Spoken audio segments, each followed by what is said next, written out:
미역국. 이렇게 끓이시면 절대 안 됩니다. 오늘 이 영상을 보지 않으시면 평생 모르고 독을 드시는 겁니다. 서울대병원 식품영양학과 연구팀이 직접 경고한 내용입니다. 여러분, 생각해 보세요. 우리 어머니가 그렇게 끓이셨고, 우리 할머니가 그렇게 끓이셨고, 우리도 지금까지 그렇게 끓여왔습니다. 그런데 그 방법이 잘못되었다면 어떻겠습니까? 한국인 10명 중 9명이 지금도 잘못된 방법으로 미역국을 끓이고 있습니다. 오늘 이 사실을 끝까지 들으시면 앞으로는 절대 그렇게 하지 않으실 겁니다. 오늘 알려드릴 내용은 5가지입니다. 첫째, 미역이 왜 우리 몸에 이토록 중요한 식품인지 그 핵심 효능을 제대로 알려드리겠습니다. 둘째, 미역과 절대 함께 드시면 안 되는 꽝 조합. 이게 정말 충격입니다. 셋째, 미역의 효능을 몇 배로 끌어올리는 꿀 조합을 알려드립니다. 넷째, 미역을 드시면 절대 안 되는 분들이 따로 계십니다. 반드시 확인하세요. 다섯째, 하루에 미역을 얼마나 드셔야 하는지 안전한 섭취량까지 정리해드립니다. 5분만 투자하셔도 오늘부터 미역을 완전히 다르게 드시게 될 겁니다. 그리고 그 작은 변화가 여러분의 혈관을 지키고 뼈를 지키고 가족과 함께할 시간을 늘려줄 겁니다. 끝까지 함께 해주세요. 자, 그럼 먼저 미역이 우리 몸에 얼마나 대단한 식품인지부터 제대로 알아보겠습니다. 여러분, 혹시 요즘 몸이 자주 피곤하지 않으세요? 아침에 일어나도 개운하지 않고 조금만 움직여도 숨이 차고 예전만큼 기운이 없다는 느낌이 드시나요? 그렇다면 오늘 알려드리는 내용이 정말 중요합니다. 미역은 겉으로 보기엔 그냥 검고 미끌미끌한 해조류처럼 보입니다. 하지만 그 안에 우리 몸을 살리는 성분들이 얼마나 많은지 아시면 정말 놀라실 겁니다. 첫 번째 성분은 철분입니다. 철분은 혈액 속 적혈구를 만드는 핵심 재료입니다. 적혈구가 무슨 일을 하느냐 하면 온몸 구석구석으로 산소를 운반합니다. 산소가 뇌로 가야 생각이 맑아지고 심장으로 가야 힘차게 뛰고 근육으로 가야 몸을 움직일 수 있습니다. 그런데 철분이 부족하면 어떻게 될까요? 적혈구가 줄어들면서 산소 운반이 제대로 안 됩니다. 그래서 금방 지치고 두통이 오고 집중력이 뚝 떨어집니다. 숨도 쉽게 차고 심장이 두근거리기도 합니다. 이게 바로 빈혈 증상입니다.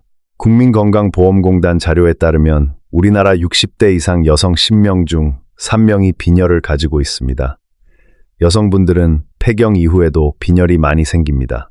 호르몬 변화로 인해 몸 안에서 철분을 활용하는 능력이 떨어지기 때문입니다. 미역 100g에는 철분이 약 2.6mg이 들어있습니다. 성인 여성 하루 권장 철분. 섭취량이 8mg이니 미역국 한 그릇이면 상당 부분을 채울 수 있습니다. 두 번째 성분은 칼슘입니다. 여러분, 칼슘은 뼈에만 필요한 것이 아닙니다. 칼슘은 근육이 수축하고 이완하는 데도 필요하고 신경이 신호를 전달하는 데도 필요하고 혈액이 굳는 데도 필요합니다. 몸 전체에서 칼슘이 필요하지 않은 곳이 없습니다. 그런데 많은 분들이 칼슘 하면 우유만 생각하십니다. 이제 생각을 바꾸셔야 합니다. 생미역 100g에는 칼슘이 149mg이 들어있습니다. 우유 100ml에는 칼슘이 118mg입니다. 미역이 우유보다 칼슘이 무려 26%나 더 많습니다. 이게 왜 중요할까요? 60세가 넘으시면 뼈에서 칼슘이 빠져나가기 시작합니다. 젊었을 때는 새로 뼈를 만드는 속도와 빠져나가는 속도가 비슷하게 유지되는데 나이가 들면서 빠져나가는 속도가 훨씬 빨라집니다. 특히 여성분들은 폐경 이후 에스트로겐이라는 여성 호르몬이 줄어들면서 골다공증 위험이 급격히 높아집니다. 대한골다공증학회 발표에 따르면 60대 여성 10명 중 4명이 골다공증을 가지고 있습니다. 70대가 되면 10명 중 7명으로 늘어납니다. 골다공증이 있으면 어떻게 될까요? 뼈가 약해져서 작은 충격에도 골절이 됩니다. 특히 척추골절과 고관절 골절이 위험합니다. 고관절이 골절되면 누워 계셔야 하는 기간이 길어지고 합병증이 생기고 자식들에게 큰 부담이 됩니다. 우리가 가장 피하고 싶은 상황이 바로 이것 아닙니까? 그래서 지금부터 칼슘을 꾸준히 챙겨 드시는 것이 정말 중요합니다. 미역이 그 방법 중 하나입니다. 세 번째 성분은 요오드입니다. 요오드는 갑상선 호르몬을 만드는 핵심 재료입니다. 갑상선은 목 앞쪽에 있는 나비 모양의 기관인데요. 여기서 만들어지는 갑상선 호르몬이 우리 몸의 신진대사 전체를 조절합니다. 신진대사가 무엇이냐 하면 쉽게 말해서 우리 몸이 에너지를 태우는 속도입니다. 갑상선 호르몬이 적으면 신진대사가 느려집니다. 에너지를 잘 못 태우니까 체온이 낮아지고 쉽게 살이 찌고 만성 피로가 오고 변비도 생깁니다. 요오드가 부족하면 갑상선이 제대로 일을 못합니다. 우리나라 사람들은 미역, 다시마, 김 같은 해조류를 많이 먹기 때문에 요오드가 풍부한 편인데 요즘은 가공식품을 많이 드시고 전통 식단에서 멀어지시면서 요오드가 부족해지는 분들도 계십니다. 미역을 꾸준히 드시는 것이 갑상선 건강을 지키는 좋은 방법입니다. 네 번째 성분은 알긴산입니다. 이름이 좀 생소하실 수 있는데요. 미역을 집으면 느껴지는 그 끈적끈적한 성분입니다. 이 알긴산의 첫 번째 역할은 장에서 수분을 흡수해서 부피가 커지는 것입니다. 수십 배로 부풀어 오르면서 위장을 채워주고 포만감을 오래 유지해줍니다. 드시는 양은 줄이면서도 배부름은 느낄 수 있다는 것이지요. 두 번째 역할은 중금속과 유해물질을 흡착해서 몸 밖으로 내보내는 것입니다. 요즘 미세먼지가 심하잖아요. 미세먼지를 통해 우리도 모르게 납, 카드뮴, 수은 같은 중금속이 몸 안에 들어옵니다. 이 중금속들이 쌓이면 암을 유발하고 신경계를 손상시키고 각종 장기에 문제를 일으킵니다. 미역의 알긴산이 이 중금속들을 붙잡아서 배출해주는 역할을 합니다. 한국식품영양과학회에서도 이 효과를 여러 연구를 통해 확인한 바 있습니다. 다섯 번째 성분은 후코잔틴입니다. 이 성분은 미역이나 다시마 같은 갈조류에서만 발견되는 아주 특별한 물질입니다. 연구에 따르면 이 후코잔틴이 인슐린 저항성을 낮추고 혈당 조절을 돕는 효과가 있습니다. 인슐린 저항성이 무엇이냐 하면 쉽게 설명해 드릴게요. 인슐린은 혈액 속 포도당을 세포 안으로 집어넣는 열쇠와 같은 역할을 합니다. 그런데 인슐린 저항성이 생기면 자물쇠가 녹슬어서 열쇠가 잘 안 맞는 것처럼 됩니다. 세포 안으로 포도당이 제대로 들어가지 못하고 혈액 속에 쌓이게 됩니다. 이것이 당뇨병의 시작입니다. 후코잔틴이 이 자물쇠의 녹을 제거하는 것처럼 인슐린이 더 잘 작동하도록 돕습니다. 혈당이 걱정되시는 분들, 이미 당뇨 전 단계이신 분들께 미역이 특히 도움이 될 수 있습니다.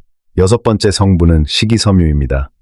미역에는 수용성 식이섬유와 불용성 식이섬유가 둘 다 풍부합니다. 수용성 식이섬유는 물을 만나면 부풀어 오르면서 위장을 채워주고 포만감을 줍니다. 또 소장에서 포도당과 콜레스테롤이 흡수되는 속도를 늦춰줍니다. 식후 혈당이 급격히 오르는 것을 막아주는 것이지요. 불용성 식이섬유는 소화가 되지 않고 장을 통과하면서 장의 운동을 촉진합니다. 변비 개선에 아주 효과적입니다. 또 장 안에 있는 유익균의 먹이가 되어서 장내 환경을 개선합니다. 장이 건강해야 면역력이 올라가고 영양소 흡수도 잘 됩니다. 일곱 번째는 미역의 칼로리입니다. 미역 100g에 18kcal밖에 안 됩니다. 지방은 0.3g. 이렇게 칼로리와 지방이 낮으면서도 칼슘, 철분, 요오드, 식이섬유가 풍부한 음식이 또 있을까요? 그리고 미역에는 베타카로틴도 아주 풍부합니다. 베타카로틴은 항산화 성분으로 세포가 산화되어 손상되는 것을 막아줍니다. 노화를 늦추고 암을 예방하는 데 도움이 됩니다. 미역 100g에 들어있는 베타카로틴이 1890마이크로그램이나 됩니다. 이렇게 대단한 성분들이 가득 들어있는 미역이지만 잘못 먹으면 오히려 독이 됩니다. 지금부터 절대 알아두셔야 할 꽝 조합을 하나씩 말씀드리겠습니다. 꽝 조합 첫 번째는 참기름 또는 들기름으로 볶는 것입니다. 여러분, 미역국 끓이실 때 어떻게 하시나요? 냄비에 참기름이나 들기름을 두르고 소고기를 먼저 볶고 그 다음에 미역을 넣고 같이 볶다가 물을 붓고 끓이시나요? 대부분 그렇게 하십니다. 그렇게 해야 더 맛있다고 오래된 방법이 옳다고 믿어 오셨을 겁니다. 그런데 이 방법이 왜 문제인지 정확히 설명해 드리겠습니다. 기름에는 발연점이라는 것이 있습니다. 발연점이란 기름이 연기를 피우기 시작하는 온도입니다. 기름이 연기를 낸다는 것은 기름 성분이 분해되기 시작한다는 신호입니다. 참기름의 발연점은 160도입니다. 들기름의 발연점도 비슷하게 낮습니다. 반면 가정에서 프라이팬을 가열하면 금방 200도를 넘기게 됩니다. 발연점을 넘기면 어떻게 될까요? 기름이 산화되면서 여러 가지 유해 물질이 만들어집니다. 그 중에서도 가장 위험한 것이 벤조피렌입니다. 벤조피렌은 세계보건기구 WHO에서 지정한 1급 발암물질입니다. 폐암, 방광암, 피부암을 유발하는 것으로 알려져 있습니다. 즉, 건강을 위해서 미역국을 끓이려다가 오히려 발암물질이 들어있는 음식을 만드는 셈입니다. 이게 얼마나 안타까운 일입니까? 그렇다면 어떻게 해야 할까요? 간단합니다. 세 가지 방법 중 하나를 선택하시면 됩니다.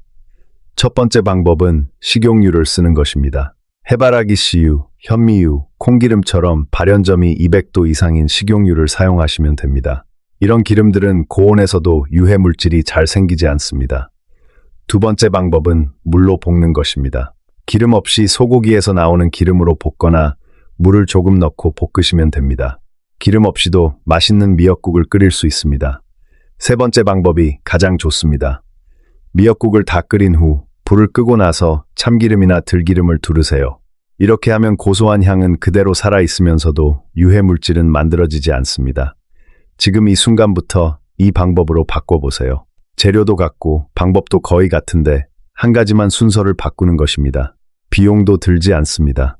이것이 바로 우리 가족을 더 건강하게 지키는 방법입니다. 꽝 조합 두 번째는 파입니다. 이것도 많이 놀라실 겁니다. 파는 거의 모든 한국 음식에 들어가는 채소잖아요. 미역국에도 파를 넣으시는 분들이 상당히 많습니다. 그런데 미역과 파는 함께 드시지 않는 것이 좋습니다. 이유를 설명해 드릴게요. 파에는 유황 성분과 인이 들어 있습니다. 이 성분들이 미역에 들어있는 칼슘이 우리 장에서 흡수되는 것을 방해합니다. 앞서 말씀드렸죠. 미역에는 우유보다 칼슘이 더 많이 들어있다고요. 그 칼슘을 제대로 흡수하시려면 파를 피하셔야 합니다. 골다공증이 걱정되시는 분들, 뼈가 약해지고 있다고 느끼시는 분들은 특히 이 점에 주의하세요. 미역국에서 파를 빼시고 대신 다른 방법으로 맛을 내세요. 마늘이나 생강을 넣으시면 맛도 좋고 건강에도 좋습니다. 단, 한 가지 말씀드려야 할 것이 있습니다. 파와 미역을 함께 드신다고 해서 미역의 모든 영양소가 사라지는 것은 아닙니다. 칼슘 흡수만 방해받을 뿐이고 나머지 알긴산, 후코잔틴, 식이섬유는 여전히 효과가 있습니다. 하지만 칼슘 흡수를 최대화하고 싶으시다면 파는 빼주세요. 꽝 조합 세 번째는 갑상선 질환이 있는 분이 과잉 섭취하는 것입니다. 미역에는 요오드가 아주 풍부하다고 말씀드렸습니다. 성인의 하루 권장 요오드 섭취량은 150 마이크로그램인데 미역국 한 그릇에는 최소 700 마이크로그램의 요오드가 들어있습니다. 한 그릇만 드셔도 하루 권장량의 4배가 넘는 요오드를 드시는 셈입니다. 일반적으로 건강하신 분들은 너무 걱정하지 않으셔도 됩니다. 여분의 요오드는 신장을 통해 자연스럽게 소변으로 배출됩니다. 요오드의 하루 상한 섭취량이 2400 마이크로그램이니 미역국 한 그릇 정도는 건강한 분들께 문제가 되지 않습니다. 하지만 갑상선 질환이 있으신 분들은 다릅니다. 갑상선 기능이 저하되어 있거나 항진되어 있는 분들은 요오드 섭취에 매우 주의하셔야 합니다. 요오드를 너무 많이 드시면 갑상선 호르몬 균형이 무너질 수 있습니다. 갑상선 약을 드시는 분들은 반드시 담당 의사 선생님과 상담하신 후에 미역 섭취량을 결정하세요. 또한 신장 질환이 있으신 분들도 주의하셔야 합니다. 미역에는 칼륨이 풍부한데 신장 기능이 저하되면 칼륨이 몸 밖으로 잘 배출되지 않습니다. 혈액 속 칼륨이 너무 많아지면 고칼륨 혈증이 생길 수 있습니다. 고칼륨 혈증이 심하면 근육에 힘이 빠지고 심장 리듬에 이상이 생기고 심한 경우 심장마비로 이어질 수 있습니다. 신장 기능이 나쁘신 분들은 미역을 가급적 피하시거나 전문의와 상담하세요. 그리고 항응고제인 와파린을 복용하시는 분들도 주의가 필요합니다. 와파린은 혈전이 생기는 것을 막는 약입니다. 심방세동, 심장판막 수술 후 뇌경색 예방을 위해 드시는 분들이 많습니다. 미역에 풍부한 비타민 K가 와파린의 효과를 방해할 수 있습니다. 비타민 K는 혈액 응고를 돕는 역할을 하는데 와파린은 바로 이 혈액 응고를 억제하는 약이기 때문에 서로 반대작용을 하는 것입니다. 와파린을 드시는 분들은 미역 섭취 전 반드시 주치의 선생님과 상담하세요. 마지막으로 모유 수유 중인 산모분들도 꼭 알아두셔야 할 내용이 있습니다. 우리나라에는 출산 후 산모에게 미역국을 삼시세끼 챙겨주는 좋은 전통이 있습니다. 산모의 기력을 회복시키기 위한 선조들의 지혜였는데요. 그런데 최근 연구에서 중요한 사실이 밝혀졌습니다. 엄마가 드신 요오드가 모유를 통해 아기에게 전달됩니다. 엄마가 미역을 너무 많이 드시면 아기가 너무 많은 요오드를 받게 되고 이것이 아기의 갑상선 기능에 영향을 줄 수 있다는 것입니다. 실제로 이로 인해 치료를 받은 사례들이 보고된 바 있습니다. 대한모유 수유의사회에서는 산후에 미역국을 먹되 4일에 1그릇, 일주일에 2그릇 정도가 적당하다고 권장하고 있습니다. 출산을 앞둔 딸이나 며느리가 계신다면 혹은 그 주변 가족이라면 이 내용을 꼭 알려주세요. 그것이 진정한 사랑입니다. 자, 이제 드디어 미역의 효능을 2배, 3배로 높여주는 꿀조합을 알려드릴 차례입니다. 기대되시나요? 이 내용은 정말 실생활에서 바로 써먹을 수 있는 내용들입니다. 꿀조합 첫 번째는 표고버섯입니다. 표고버섯은 예로부터 산에서 나는 고기라고 불릴 만큼 영양이 풍부한 식품입니다. 표고버섯 안에는 무엇이 들어있을까요? 우선 베타글루칸이라는 성분이 있습니다. 이 베타글루칸은 면역세포를 활성화시켜 우리 몸의 자연 방어력을 높입니다. 면역력이 약해지면 감기에 자주 걸리고 몸에 이상한 세포가 생겨도 빨리 잡아내지 못합니다. 베타글루칸이 면역세포들을 훈련시켜서 이런 이상한 것들을 더 잘 잡아내게 해줍니다. 그리고 에리타데닌이라는 성분도 있습니다. 이 에리타데닌이 나쁜 콜레스테롤이라고 부르는 LDL 콜레스테롤을 낮추고 좋은 콜레스테롤인 HDL을 높이는 효과가 있습니다. 혈관 건강에 아주 좋습니다. 표고버섯에는 또 비타민 D가 풍부합니다. 특히 햇볕에 말린 건표고에 비타민 D가 매우 풍부합니다. 왜냐하면 버섯은 햇볕을 받으면 식물이 광합성을 하듯이 비타민 D를 만들어내기 때문입니다. 건표고를 구입하셔서 요리에 넣으시면 신선한 표고보다 비타민 D를 훨씬 더 많이 섭취할 수 있습니다. 그런데 표고버섯이 왜 미역과 궁합이 좋을까요? 미역에는 칼슘이 많고 표고버섯에는 비타민 D가 많습니다. 비타민 D는 칼슘이 장에서 흡수되는 것을 도와주는 역할을 합니다. 칼슘이 들어가는 문의 열쇠가 비타민 D라고 생각하시면 됩니다. 비타민 D가 없으면 칼슘이 아무리 많아도 우리 뼈로 들어가지 못합니다. 반대로 비타민 D가 풍부한데 칼슘이 없으면 또 소용이 없습니다. 그런데 미역과 표고버섯을 함께 드시면 칼슘과 비타민 D가 동시에 공급됩니다. 이 두 가지가 만나면 칼슘이 뼈에 흡수되는 효율이 훨씬 높아집니다. 미역국에 표고버섯 서너 개를 넣어 끓이시면 됩니다. 재료도 간단하고 비용도 거의 안 들고 맛도 더 좋아집니다. 이 간단한 변화 하나가 여러분의 뼈를 지켜줍니다. 꿀조합 두 번째는 들깨가루입니다. 들깨 미역국 들어보셨나요? 들깨를 갈아서 미역국에 넣은 것인데 고소하고 담백한 맛이 납니다. 이게 영양학적으로도 아주 훌륭한 조합입니다. 들깨에도 비타민 D가 들어있어서 미역의 칼슘 흡수를 높여줍니다. 표고버섯과 같은 역할을 하는 것이지요. 그리고 들깨에는 오메가3 지방산인 알파리놀렌산이 풍부합니다.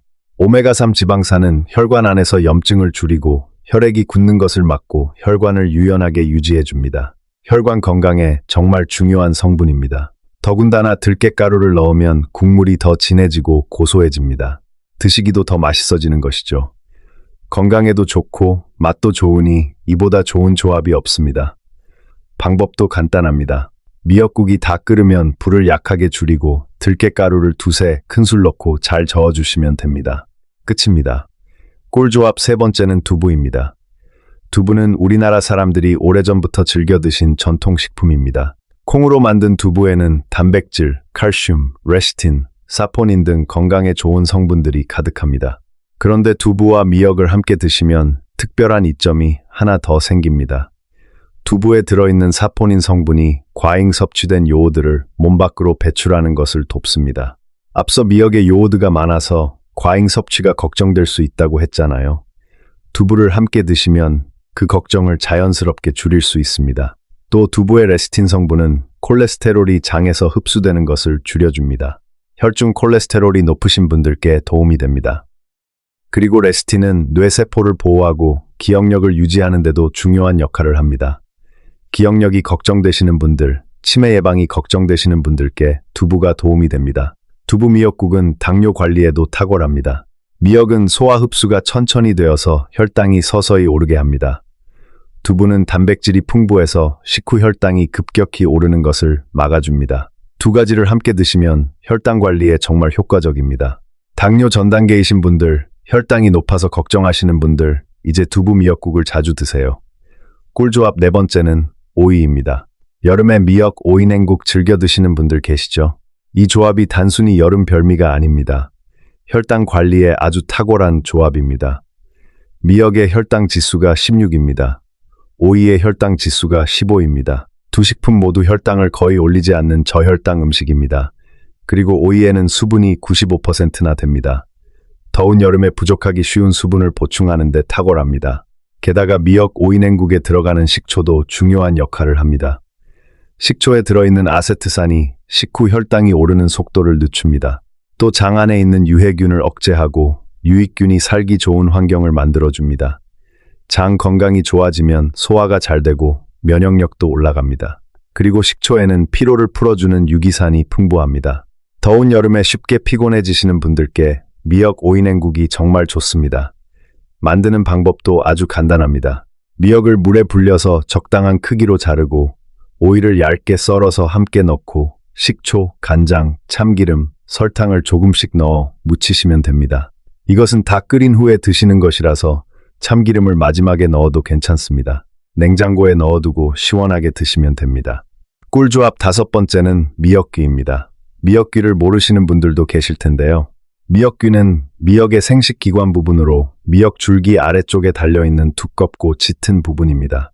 재래시장의 수산물 가게에서 구할 수 있고 마른 미역귀로 판매하는 경우도 있습니다. 이 미역귀에는 후코이단이라는 성분이 특히 많이 들어있습니다. 후코이단의 효능은 정말 놀랍습니다. 첫째, 중금속을 붙잡아 몸 밖으로 내보냅니다. 둘째, 나쁜 콜레스테롤인 LDL을 낮추고 좋은 콜레스테롤인 HDL을 높입니다.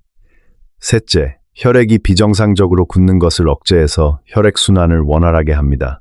넷째, 항염 효과가 있어서 염증을 줄여줍니다. 그리고 가장 주목받는 효능이 있습니다.